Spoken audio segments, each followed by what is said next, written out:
interesting issue is why people hold on to the idea of corporal punishment so much, including social scientists. I think there's a number of reasons.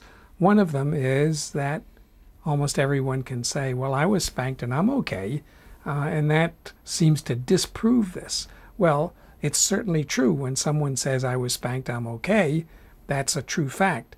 But the implication of that, the intended implication that therefore the research showing that spanking isn't okay is wrong, just like if someone says, well, I've smoked all my life and I'm okay, that's a fact. There the guy is at age 70 okay, still alive and going, smoking a cigar at 90 like Winston Churchill. That's a true fact. But what's untrue is that therefore the research is wrong, that smoking isn't harmful.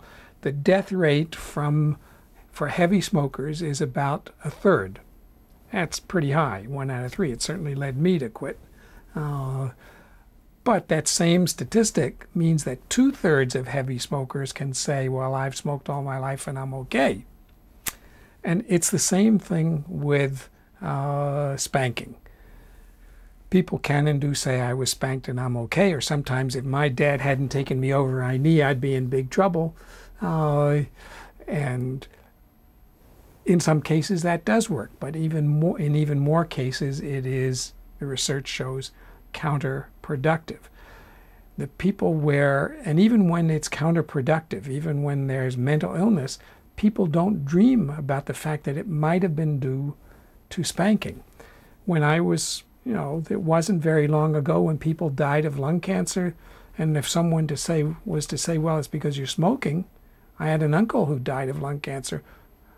No one, this was before the research, no one even thought about that it might be due to his smoking heavily all his life. So people who say that, A, they're among the lucky ones, B, they may not be among the lucky ones, but they don't realize that the problems they have could be due to having experienced corporal punishment. So that's one reason this myth persists. You can't see the evidence. You have to see the research and be willing to see it.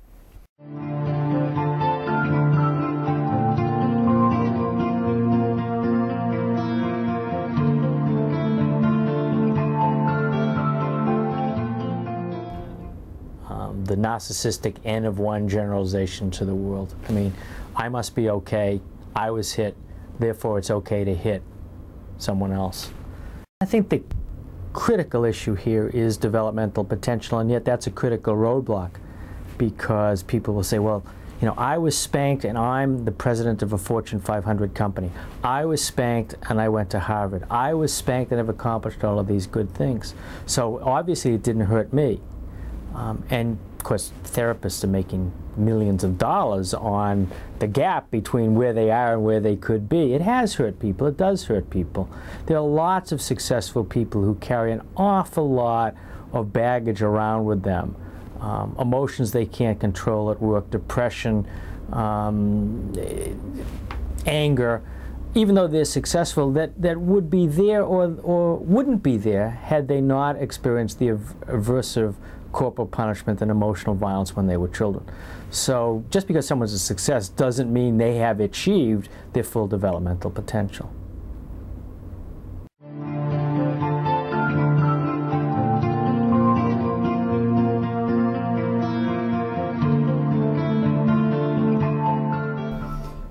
There is often a considerable amount of denial associated with physical punishment of a child by a parent, that when a child experiences physical punishment, there is inevitably a significant amount of pain, physical pain associated with that punishment, which will often result in either sort of denial later in adulthood that either happened, or denial or minimization of the pain associated with that. Oh yes, my dad used to knock me around, but it didn't really bother me much at all. It didn't affect me at all.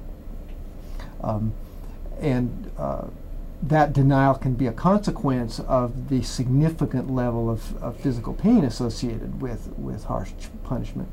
But there's also emotional components of that. That when a child is punished by their parents, that the parent that they love, that whose love they desire more than anything, that they have to confront the reality in that moment that perhaps their parents do not love them, and that the experiencing the parental anger can be terrifying. There can be a whole range of different emotions associated with that can be overwhelming, and a child typically can reach a point where they have to really deny those emotional consequences of that punishment. When someone learns a way of coping with the world that involves the use of a lot of denial, that can then lead to a whole range of negative health consequences.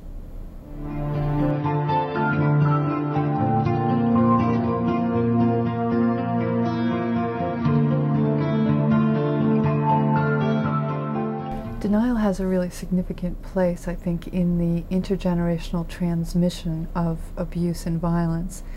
If you're a child and your parents are hitting you, causing you physical pain and also emotional pain, sadness, feelings of being betrayed, feelings of suffering, it's necessary for a child to believe that the parents love him or her, that the parents are good, and that this is, as Alice Miller says, for your own good. So the child has to become unaware of all those feelings of hurt and loneliness, sadness, betrayal.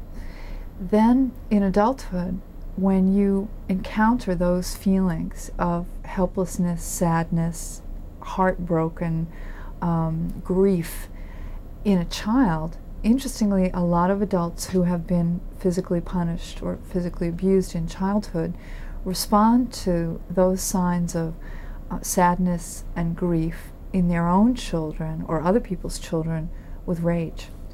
They've had to essentially do away with all of those sensitive feelings, all those feelings of vulnerability. They had to toughen up, and they had to learn the lesson that you don't acknowledge the emotions associated with being beaten or being hit by your parents.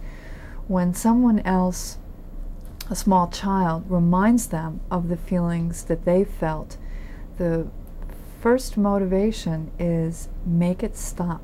Make that child stop expressing grief.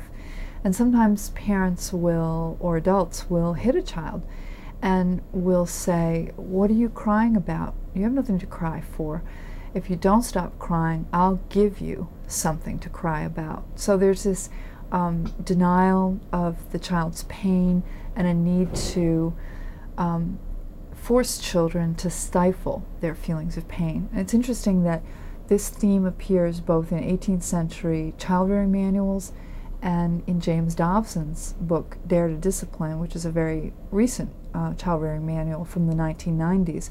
James Dobson actually speaks of a crying child as manipulating adults, as using crying as a form of protest. So rather than seeing a child's tears as a simple, straightforward expression of grief and pain and fear, Dobson sees that as a child's way of gaining power over an adult. And he really advises that if your child cries when punished, hit the child until he or she stops crying. So it's codified in these child-rearing manuals.